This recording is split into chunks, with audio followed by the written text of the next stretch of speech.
Hello दोस्तों, welcome to toppers तक। आज की क्लास में क्लास 12th की जो आपकी मैथमेटिक्स है, जिसमें मैंने एक्सरसाइज 7.5 तक आपकी क्लास को हो चुके हैं। ठीक है, जितने क्वेश्चंस हैं वो सब हो चुके हैं, जितने कॉन्सेप्ट हैं वो सब है वो रखे हैं। लिंक आपको डिस्क्रिप्शन बॉक्स में मिल जाएगा। इसके पहले अगर मैं बात करूँ तो आपका इनवर्स ट्रिग्नोमेट्री फंक्शन हो रखा है, आप भी हो रखा है, डिटर्मिनेंट हो रखा है, सारणिक जिसे कहते हैं। ठीक है, इसके बाद आपका सांतत्य तथा अवकलनीयता तक हो रखा है। इंटीग्रेशन चल रहा है, ये भी 4-6 आपके क्लास में ये खत्म हो जाए, कोई दिक्कत नहीं होगी। ठीक है, तो देखिए आज की क्लास में हम क्या बात करते हैं। आज की क्लास में जो आपकी एक्सरसाइज 7.6 है, ठीक है, इसके बारे में डिटेल में पढ़ते हैं। एक्सरसाइज 7 है क्या? खंडसा समाकलन हिंदी में कहते हैं, इंग्लिश में कहते हैं इंटीग्रेशन बाय पार्ट्स। ठीक है, ये समझ लो कि बहुत ही इंटरेस्टिंग टॉपिक है। इसके क्वेश्चंस लगाने में भी बहुत मज़ा आता है। तो देखिए, चलिए मैं हेडिंग लगा देता हूँ पहले। ठीक है, देखिए खंडसा समाकलन हिंदी में कहते हैं, खंडसा समाकलन देख लेना एक बार। ठीक है, खंडसा समाकलन,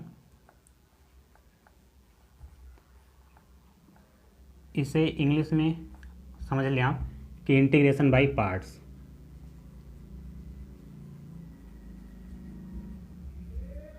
इंटीग्रेशन बाय पार्ट्स, ठीक है, ये आपका इंग्लिश में होता है। देखिए बात को समझते हैं। तो देखिए इस टॉपिक में आपके जो खंडसा समाकलन आपका है, ठीक है, ये बहुत ही इंटरेस्टिंग टॉपिक है। इसको अगर आप करेंगे तो ज़्यादा ज़्यादा आप कुछ भी कॉन्सेप्ट आप थोड़ा सा पढ़ लेंगे तो ये क्वेश्चन सॉल्व हो सकता है, इसमें कोई दिक्कत नहीं। ठीक है, इसमें 1-2 कॉन्सेप्ट हैं, अगर आप उसको फॉलो कर ले जाते हैं तो बहुत अच्छी बात है। देखिए समझते हैं दोस्तों, जैसे आपको क्वेश्चंस मिलेगा इसमें, अभी तक आपने जो भी क्वेश्चंस पढ़े थे उसमें क्या था कि आपको एक फंक्शन मिलता था, उसी का आपको क्या करना रहता था, समाकलन करना रहता था। ठीक है, लेकिन इसमें क्या है, इसमें 2 फंक्शन आपको मिलेंगे। जैसे देखो, जैसे आपको फंक्शन 2 मिलेंगे, जैसे मान लेते हैं f1x है एक फंक्शन, और एक फंक्शन आपका f2x है। ठीक है, ये 2 फंक्शन आपके हो गए। ठीक है दोस्तों, इसी का आपको क्या करना रहेगा, समाकलन करना रहेगा, समाकलन करना रहेगा। अब देखिए इसको समाकलन कैसे करेंगे, इसका एक छोटा सा फॉर्मूला है, अगर आप उसको याद करेंगे तो सारे क्वेश्चन हो जाएंगे। देखिए बात करते हैं, जब इसमें 2 फंक्शन रहेंगे, अभी तक, हाँ अभी तक आपने कोई ऐसा क्वेश्चन नहीं पढ़ा इसमें 2 फंक्शन हो। समझ रही मेरी बात को? आपने अभी नॉर्मल से क्वेश्चंस करे हैं जो फॉर्मूले पर बेस हैं। ठीक है, तो देखिए इसमें करना क्या रहता था कि एक फंक्शन को आपको फर्स्ट फंक्शन मानना है और एक को आपको सेकंड फंक्शन मानना है। ठीक है, ये आप अगर कर ले जाएंगे क्वेश्चन सॉल्व हो जाएगा। देखिए मान लो आपने पहले को फर्स्ट फंक्शन मान लिया, दूसरे को सेकंड फंक्शन मान लिया, तो होता क्या है ये कि आप कहता है ये फॉर्मूला कि पहले फंक्शन को जैसे है वैसे छोड़ दो। मान लो कोई भी फंक्शन, मान लो साइन कॉस टेन कॉट कुछ लिखा है, ठीक है, x², पहले फंक्शन को आपको छोड़ देना है, फिर आपको समाकलन का सिंबल लगाना है, लगा दिया, दूसरे फंक्शन का समाकलन कर देना है, f2x dx, ये हो गया। फिर कहता है माइनस का सिंबल लगाओ, लगा दिया। फिर ये कहता है फिर समाकलन करो टोटल का, पहले फंक्शन का डिफ्रेंशिएट करो, मतलब अवकलन करो। ठीक है, dy/dx ऑफ f1x, ये कहता है कि समाकलन का सिंबल लगाओ, फिर डिफ्रेंशिएट करो, अवकलन करो पहले फंक्शन का, फिर समाकलन करो दूसरे फंक्शन का, f2x dx। ठीक है, ये कहता है आपका फॉर्मूला। ठीक है, अब एक चीज़ आपके माइंड में आएगी, अभी मैं बताता हूँ। ठीक है, वो चीज़ क्या है आपके माइंड में, मैं बताता हूँ अभी, इसको आप ब्रैकेट में कर लेना। ठीक है, ये चीज़ें हैं आपके माइंड में, ये चीज़ आएगी कि क्या हम किसी को भी पहला फंक्शन है दूसरा फंक्शन माने, कोई क्वेश्चन हो आपको, तो आपके माइंड में ये चीज़ ज़रूर आएगी कि क्या हम पहला फंक्शन इसे मान लें या इसे मान लें, या इसे पहला फंक्शन मान लेते हैं या इसे सेकंड फंक्शन मान लेते हैं। ये कॉन्सेप्ट आपके माइंड में आना ज़रूरी था। ठीक है, तो देखो कैसे करेंगे, ये कॉन्सेप्ट चलेगा कैसे, ये आईलेट के अकॉर्डिंग चलेगा, ILATE,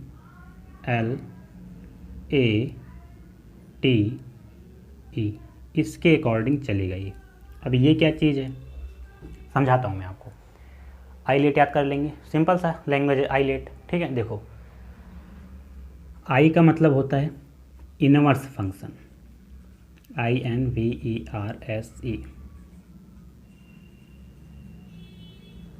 ठीक है, आई का मतलब होता है इनवर्स फंक्शन। जो आपने इनवर्स ट्रिग्नोमेट्री फंक्शन पढ़ी थी उसमें जो क्वेश्चंस थे वो इनवर्स टाइप के थे। ठीक है, तो अगर कहीं आपको इनवर्स मिल जाए, जैसे tan इनवर्स x है, sin इनवर्स x है, ठीक है, ऐसे सोने से साइन कॉस टेन कॉट, इस तरह से अगर आपको इस टाइप के फंक्शन मिल जाते हैं तो आई का मतलब होता है इनवर्स फंक्शन। तो एल का मतलब क्या होता है? एल का मतलब होता है लॉगरिथमिक फंक्शन, जो लॉग वाले होते हैं। ठीक है, लिख देता हूँ मैं।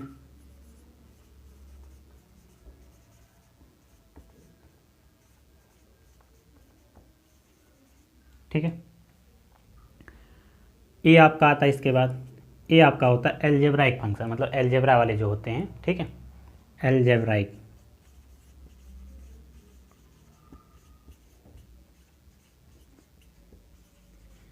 आपका आता है टी, टिग्नोमेट्रिक फंक्शन। ये इनवर्स टेग्नोमेट्रिक था, ये टेग्नोमेट्री है। इनवर्स में इस तरह से होता है, लेकिन टेग्नोमेट्री में कैसे होगा? tan x sin x। समझ रहे हो मेरी बात को? ये इनवर्स टेग्नोमेट्री है, ये ट्रिग्नोमेट्री है। समझ रहे हो मेरी बात को? तो टी मतलब क्या हो जाएगा? Trigonometry function.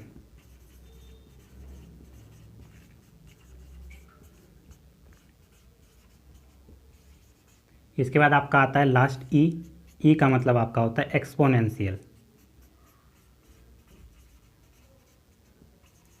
Exponential functions. ठीक है, तो ये चीज़ें हो गई।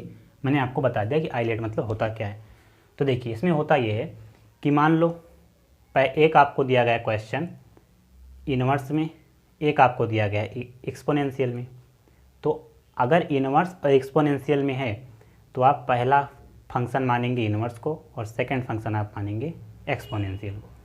मान लो आपका पहला लॉगरिथमिक में है, दूसरा एलजेब्राइक में है कोई। ठीक है, तो पहला फंक्शन आप लॉगरिथमिक को मानेंगे और दूसरा फंक्शन आप मानेंगे एलजेब्राइक को। ठीक है, इस तरह से ये जो सीक्वेंस है इसी के अकॉर्डिंग चलेगा। पहले आएगा इनवर्स, फिर लॉगरिथमिक, फिर एलजेब्राइक, फिर टिग्नोमेट्रिक, फिर एक्सपोनेंशियल। बात समझ पाए मेरे भाई? कोई दिक्कत नहीं होनी चाहिए। ठीक है, तो देखिए इसको मैं इरेज करता हूँ पहले, फिर आपको एक कॉन्सेप्ट और समझाता हूँ इसी में। ठीक है, इसको मैं इरेज कर देता हूँ, इरेज कर देता हूँ। ठीक है, ये फॉर्मूला आप उतार लें और ये आइलेट, ये बहुत इंपॉर्टेंट है। आइलेट इसको लिख लेना। ठीक है, अब देखो इसमें होता ये है एक फार्मूला और आता है। एक फार्मूला तो ये आपका इंपॉर्टेंट हो गया, इससे तो सारे क्वेश्चंस बनेंगे। ठीक है, एक फार्मूला आपका और आता है कि कहता है समाकलन करिए e की पावर x, यही एक्सपोनेंशियल है। ठीक है, एक्सपोनेंशियल जो e की टर्म में होते हैं, e की पावर x ब्रैकेट में आपका कहता है fx plus f dash x और फिर dx। इसका मतलब क्या हो गया?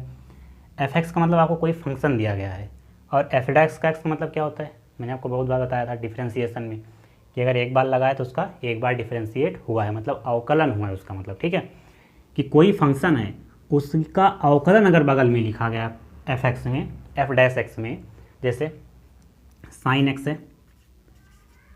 है, इसका ये फंक्शन है। ठीक है, अगर मैं आपसे कहता हूँ इसका आप अवकलन करो तो आप ऐसे भी तो लिख सकते हैं F dash X equals to क्या हो जाएगा इसका? साइन एक्स का कॉस एक्स। तो चीज़ें वही हैं। मान लो यहाँ पर साइन एक्स है, यहाँ पर कॉस एक्स है, तो इसका एक डायरेक्ट क्वेश्चन सॉल्व हो जाएगा। ई की पावर एक्स लिखो, जो यहाँ पर ई की पावर एक्स लिखा गया, ई की पावर एक्स लिख लो। इसके बाद जो आपका फंक्शन ऑफ एक्स है उसको लिख दो, फंक्शन ऑफ एक्स और प्लस का सी, ये हो गया आपका। ठीक है, तो अगर आपको ई की पावर एक्स है समाकलन करना है, एक ब्रैकेट में आपको दिया गया एफ एक्स और उसका अगर आपको डिफ्रेंसिएशन अवकलन लिखा गया है बगल में, तो कुछ नहीं करना, आपको ई की पावर एक्स लिख देना है। इसके बाद जो आपको फंक्शन अंदर दिया गया है मेन, उसको लिख देना और प्लस में एक सी कांस्टेंट चिपका देना है, यही आपका आंसर हो जाएगा। ठीक है, बात समझ पाए मेरे भाई? तो हमें नहीं लगता आपको इस क्वेश्चंस में कोई दिक्कत हुई होगी, मतलब कॉन्सेप्ट में कोई दिक्कत हुई होगी। अभी तो क्वेश्चंस की बात ही नहीं हुई। ठीक है, अब देखो इसको भी मैं इरेज कर देता हूँ, ठीक है, इसका काम एक या दो क्वेश्चंस में लगेगा, या आप कॉम्पिटिटिव एग्जाम्स के किसी एनडीए, सीडीएस या एफकेट, नेवी, एमआर, एसएसआर, ठीक है, इसकी तैयारी करेंगे तो ये कॉन्सेप्ट लगता है। लेकिन एक ही दो क्वेश्चंस आपके एक्सरसाइज में मिलेगा, इससे ज़्यादा नहीं मिलेगा। तो इसको मैं इरेज करता हूँ। मेन कॉन्सेप्ट आपका ये है ऊपर वाला। ठीक है, अब देखिए इसमें करेंगे क्या। देखो थोड़ा सा आज मैंने नया तरीके से सेटअप किया है कि थोड़ा सा आपको बैग दिख रहा होगा साइड में, और थोड़ा सा मैं जो आपको बता रहा हूँ, ठीक है, इसमें कोई चीज़ पार्ट कटेगा नहीं, ना तो डस्ट पार्ट जो मैं इरेज कर रहा हूँ ये कटेगा। जितना पढ़ाऊँगा कि मैं डायरेक्ट अपलोड करने का प्रयास करूँगा, कि देखता हूँ इस पर क्या रिस्पॉन्स रहता है आपका। अगर ये चीज़ें सही हैं तो आप कमेंट में लिख सकते हैं कि हाँ ये चीज़ सही है, या मैं डस्ट पार्ट हटा देता हूँ, जैसे एडिट कर देता हूँ।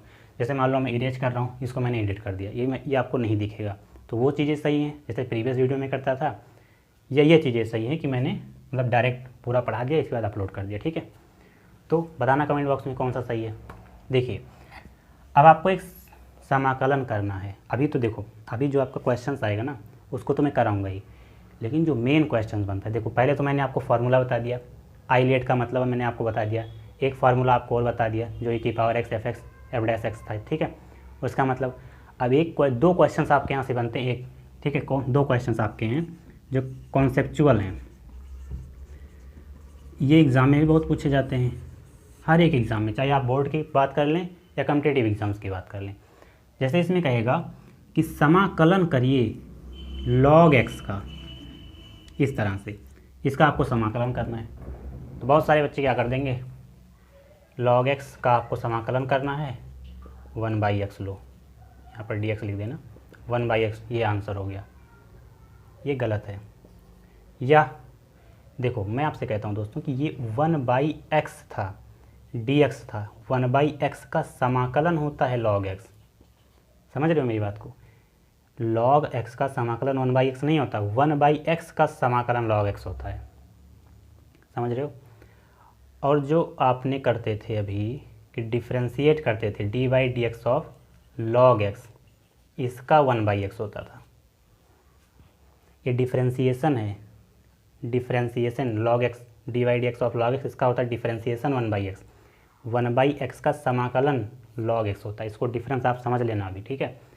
log x का समाकलन मैं अभी आपको बता रहा हूँ क्या होता है। देखो जब भी आपको इस टाइप से क्वेश्चन मिल जाए कि सिंगल केवल यहाँ पर देखो एक ही फंक्शन है f(x), एक ही फंक्शन है यहाँ पर, इसका आपको log x का अगर आपको समाकलन करना है तो आप कैसे करोगे। देखो आप करेंगे क्या, ऐसे क्वेश्चंस मिल जाएगा, इसमें आपको 1 से मल्टीप्लाई कराना है, 1 से, सबसे छोटी संख्या 1 ले लेना, 1 से मल्टीप्लाई करा देना। अब देखो इसमें दो फंक्शन आपको मिल जाएंगे, एक f(x) और एक f(2x), ये मिल गया आपको, कोई दिक्कत नहीं है, ठीक है। आप क्या करेंगे, देखो अब इसमें दिक्कत फंस जाती है कि हमने पहला फंक्शन किसे मानना, दूसरा फंक्शन किसे मानना है। देखो सबसे पहले देखो इन्वर्स फंक्शन आता है ना, बिल्कुल आता है, फिर लॉगरिथमिक, तो लॉग को पहला मान लो, जो बचे उसको सेकंड मान लो, इस तरह से कर सकते हैं। ये आप याद कर लेना कि किसी में अगर आपको 1 से मल्टीप्लाई कराना है तो जो 1 से आप मल्टीप्लाई कराएंगे उसको सेकंड फंक्शन ही मान लेना, और जो ये होगा इसे लॉग मान लेना, मतलब जो आपका पहला फंक्शन होगा उसे फर्स्ट फंक्शन मान लेना, बस, ठीक है। समाकलन कैसे करेंगे, देखो पहले फंक्शन को हमने क्या कहा था, छोड़ देना है, log x को छोड़ दो, log x को अपन को छोड़ देना है, समाकलन करना है दूसरे फंक्शन का, मतलब 1dx लिखा गया है, लिख देना है, माइनस का सिंबल लगाना है, समाकलन का सिंबल लगाना है, डिफ्रेंशिएट करना है पहले फंक्शन का, पहला फंक्शन क्या है, log x है, log x है, फिर आपको समाकलन करना है दूसरे फंक्शन का, मतलब 1dx, ठीक है, हो गया, कोई दिक्कत नहीं है। देखो log x को तो हमको ऐसे छोड़ देना है। अच्छा 1dx का इसका समाकलन क्या होता है, x होता है, कांस्टेंट 1 का क्या होता है समाकलन, x होता है, x लिख दिया, माइनस का, देखिए समाकलन का सिंबल अभी आपको लगाना है। log x का डिफ्रेंशिएशन क्या होता है, log x का डिफ्रेंशिएशन मतलब अवकलन क्या होता है, देखो मैंने आपको पहले भी बता दिया था ये चीज़, 1/x होता है। अभी देखो इतने का हमने क्या किया, अवकलन किया है d/dx ऑफ log x, तो 1/x हो गया, ठीक है।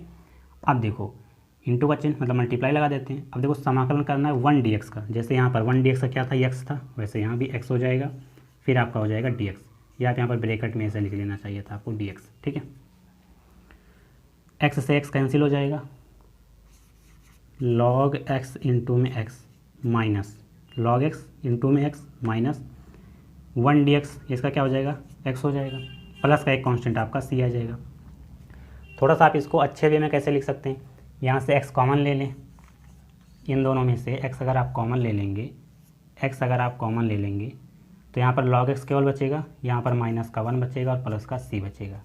तो कोई भी आंसर आपका हो, जैसे ये आंसर या ये वाला आंसर, इस दोनों में से अगर जो भी आपको सही लगे, जो आपको बुक में आ रहा हो उसको आप लिख लेना, ठीक है। कोई मैंने कुछ किया नहीं है इसमें, log x आपका क्वेश्चन था, ये आपकी बुक में भी हो सकता है, ठीक है।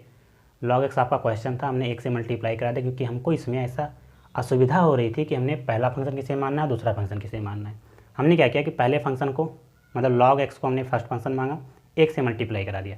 हर एक क्वेश्चन में अगर आपको असुविधा हो समाकलन करने में तो आपको 1 से मल्टीप्लाई कराना है, f1x f2 कर देना है, फिर आपको यही फार्मूला लगाना है और आपको आंसर निकाल लेना है, कोई दिक्कत ना हो, ठीक है।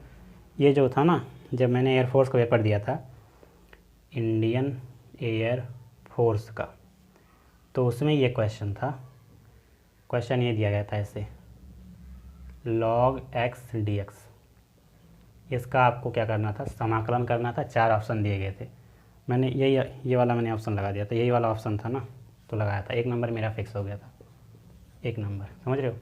तो चीज़ें ऐसे ही आपको करनी है जिससे कि कोई दिक्कत ना हो। अच्छा, पढ़ाई ऐसे करो जो कि आपको कम्पिटेटिव एग्जाम में भी, क्योंकि आप इंटर से मतलब नहीं है, आप आगे भी पढ़ेंगे, अगर मान लो किसी डिफेंस एग्जाम की तैयारी करेंगे या फिर IIT JEE की तैयारी करेंगे, तो उसमें ये सब क्वेश्चंस मिलते हैं, ये स्टैंडर्ड क्वेश्चंस में आते हैं, ठीक है। तो ये आपके क्वेश्चंस हो गए होंगे। एक क्वेश्चन था ट्रिग्नोमेट्री वाला, ये तो लॉग वाले हो गए। लॉग का एक ट्रिग्नोमेट्री क्वेश्चन आता है कि अगर tan इनवर्स x मान लो दे दिया गया है, उसका आपको समाकलन करना है। तो कैसे करोगे उसको भी मैं बता देता हूँ, इसको मैं पहले इरेज कर देता हूँ, ठीक है। देखो पहला क्वेश्चन आपका हो गया था, मैंने कहा था 2 क्वेश्चन आपको कराऊंगा, ठीक है। ये इरेज कर देता हूँ आईलेट। अब देखिए करना क्या है आपको, एक क्वेश्चन आपको मिल जाएगा ऐसे, समाकलन tan इनवर्स x और यहाँ पर दे देगा dx, ठीक है। इसका आपको समाकलन करना है। ये क्वेश्चन मिलेगा आपको, पेपर में बहुत बार पूछा जाता है। करेंगे क्या, अब हमको असुविधा हो रही है कि इसमें पहला फंक्शन किसे माने और दूसरा फंक्शन किसे माने। तो मैंने आपसे कहा था 1 से मल्टीप्लाई करा दो, 1 से मल्टीप्लाई करा दो, इसको फर्स्ट फंक्शन मान लो और इसे सेकंड फंक्शन मान लो, काम खत्म, ठीक है। एक लॉग वाला क्वेश्चन आपको हो गया था, कर ले जाएंगे। एक मैं इनवर्स वाला बता दे रहा हूँ, यहाँ पर sine cos tan cot sec cosec कुछ भी हो सकता है, cosec inverse X, tan inverse X, cot inverse X, sec inverse X, cosec inverse X, किसी भी फॉर्मेट में आ जाए तो आप कर लेना, मैं आपको बता दे रहा हूँ ये क्वेश्चन, ठीक है। देखो पहला फंक्शन क्या है, टैन इनवर्स एक्स है, तो टैन इनवर्स एक्स को आपको छोड़ देना है, समाकलन करना है आपको 1 dx का, माइनस का सिंबल लगाना है, समाकलन का d/dx ऑफ आपको करना है किसका, टैन इनवर्स एक्स का, फिर आपको समाकलन करना है 1 dx का, और एक बार dx यहाँ पर ब्रैकेट के बाहर लिख लें। देखो मैंने आपसे कहा था ये टैन इनवर्स एक्स को आप जैसे है वैसे लिखो। इस टैन इनवर्स एक्स जो पहला फंक्शन है ना, उसको कुछ करना ही नहीं, आपको शुरू से लेकर आखिरी तक आपको केवल लिखते जाना है। तो टैन इनवर्स एक्स ऐसे लिखते चले जाएगा। 1 dx का क्या होता है, x होता है, ठीक है, माइनस का, क्योंकि 1 का 1 का समाकलन क्या होता है मेरे दोस्तों, x होता है, ठीक है। फिर माइनस आपका आ गया, फिर आप d/dx और tan इनवर्स एक्स, इसका आपको डिफ्रेंशिएट करना है। होता क्या है, 1/1 प्लस एक्स स्क्वायर, यही तो होता है, आप कहेंगे बिल्कुल होता है। फिर 1 dx तो क्या हो जाएगा, x हो जाएगा, आप ब्रैकेट में dx लिख दें। अब देखो अभी ये वाला, अभी इसका भी फिर से समाकलन करो, अभी फिर से समाकलन करना है। तो कैसे होगा, देखो इसको आपको t मानना पड़ेगा, t बराबर क्या हो जाएगा 1 प्लस एक्स स्क्वायर, आप dt इज इक्वल्स टू क्या, 1 का 0 और 2x स्क्वायर क्या हो जाएगा 2x हो जाएगा, और इंटू में dx, क्योंकि dt अपॉन में dx तो उधर चला जाए, क्या हो जाएगा 2x dx। अब देखो करना क्या इसमें, dt आप ऐसे लिख लें, अच्छा 2x को हम नीचे लेकर आ सकते हैं, तो 2x आपका हो जाएगा, यहाँ पर क्या dx हो जाता है, ठीक है। क्वेश्चन में आओ, इसमें हमने कुछ नहीं किया था, इसको आप ऐसे लिख लो, tan इनवर्स x इंटू में x आपको ऐसे लिख लेना है, माइनस का सिंबल लगाना है, समाकलन करना है 1 अपॉन में t, क्योंकि हमने 1 प्लस एक्स स्क्वायर क्या ले लिया था, t ले लिया था, तो 1 अपॉन में t हो जाएगा, इंटू में आपका x बचता है, x लिख लेना है। देखो अब जो dx है लास्ट में, dx की जगह में क्या लिखना है, dt अपॉन में 2x, तो dt अपॉन में 2x आप लिख दें, ठीक है। x से x कैंसिल हो जाएगा, आप भी जानते हैं हम भी जानते हैं, tan इनवर्स x इंटू में x माइनस का समाकलन का सिंबल लगा दो। देखो ये 1/2 हम बाहर ले सकते हैं कि नहीं, देखो कांस्टेंट है 1/2 हमने बाहर ले लिया, dt अपॉन में t केवल बचेगा, तो ये देखो आ गया क्या, tan इनवर्स x इंटू में x माइनस का 1/2, dt अपॉन में t क्या हो जाएगा log t, अच्छा log t, और t की वैल्यू क्या है 1 प्लस एक्स स्क्वायर, तो t की जगह आप 1 प्लस एक्स स्क्वायर और प्लस का एक कांस्टेंट c, ये आपका आंसर हो जाएगा। इसको चेक कर लेना, मिला लेना, आपके बुक में भी ये क्वेश्चन होगा, कोई दिक्कत नहीं है, ठीक है। तो देखो ये क्वेश्चन आपके हो जाते हैं। आज की कॉन्सेप्ट को क्लास को हम यहीं तक रखते हैं, क्योंकि कॉन्सेप्ट क्लास आपके हो गए। लॉग वाला क्वेश्चन हो गया कि सिंगल लॉग मिले तो कैसे करेंगे आप। इनवर्स वाले क्वेश्चन अगर आपको मिलते हैं single, sine cos tan cot sec cosec, formula पता है, कर ले जाएंगे। कल की क्लास से या नेक्स्ट क्लास से हम क्या करेंगे कि एक्सरसाइज आपकी स्टार्ट करते हैं। जो हार्ड क्वेश्चन होंगे उनको बताया जाएगा। फार्मूला अगर आपको आता है तो एक दो एग्जाम्पल आप देख लेना, हमारे ये जो कॉन्सेप्ट हमने बताया इसको समझ लेना, क्वेश्चंस की प्रैक्टिस करना। होगा नहीं होगा तो मैं इसके बाद नेक्स्ट क्लास में तो आपको बताऊंगा ही, ठीक है। तो आज की क्लास को कैसी लगी दोस्तों के साथ जरूर शेयर करना, कमेंट में आप जरूर बताना कि आपको ये वीडियो लेक्चर कैसा लगा। So thanks for watching, please subscribe the channel and press the bell icon for daily notification. I will meet you next session. जय हिंद मेरे भाई।